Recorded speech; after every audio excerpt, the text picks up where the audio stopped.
reading up-to-date behind-the-scenes information associated with classic Doctor Who serial The Mind of Evil.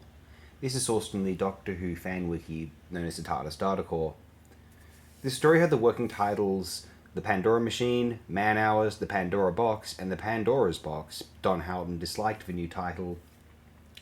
When the Doctor and Fu Peng are speaking Hokkien, a dialect of Chinese, English subtitles appear on screen, a first in Doctor Who history. English subtitles also appear in The Curse of Fenric, where they translate Russian language dialogue. In remembrance of the Daleks, what appear to be Dalek subtitles appear, presumed to be a production unit joke. The dialect was chosen because it was the only one Pic Sen Lim was comfortable teaching John Pertwee. Lenny Vosper was named after scriptwriter Don Houghton's agent, Marjorie Vosper, who also represented producer Barry Letts. Cheng Tiek was named after his father-in-law. The Radio Times program listing for episode 1 was accompanied by a black and white publicity photograph labelled Doctor Who in the Mind of Evil, showing the Doctor seated by the Keller machine's control panel in the process feeder, with the accompanying caption, John Pertwee in a new story, 515, original published text.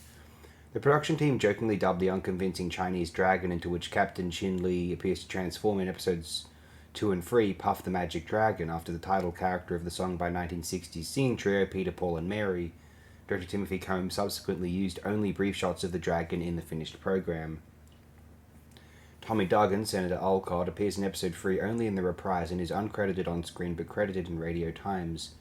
William Marlowe, Mailer, appears in episode 6 only in the reprise and is uncredited on screen but credited in Radio Times. Richard Franklin, Captain Mike Yates, is credited as Captain Yates in Radio Times episodes 5 and 6.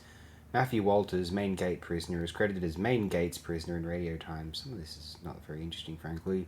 At the beginning of episode 1, the episode number caption remains on screen after the opening title sequence ends, being superimposed onto the opening scene. The Doctor and Jo en route to the HM prison Stanmore base in Bessie for a couple of seconds before it disappears. This was most probably a technical error. With Mission to the Unknown, Doctor Who and the Silurians, the Daemons, the Sea Devils, the Sontaran Experiment, Genesis of the Daleks, Midnight, The Lie of the Land, The Woman Who Fell to Earth, and Ascension of the Cybermen, this is one of only 11 televised stories in the history of Doctor Who not to feature the Doctor's TARDIS. However, what appears to be the Master's TARDIS can be seen in the background near the end of episode 6 when the Master is on the phone to the Doctor, confirming that he's recovered the dematerialization circuit. The DVD recolorization release of this serial features an additional set of credits for the restoration team that mimics the effects of the Keller machine.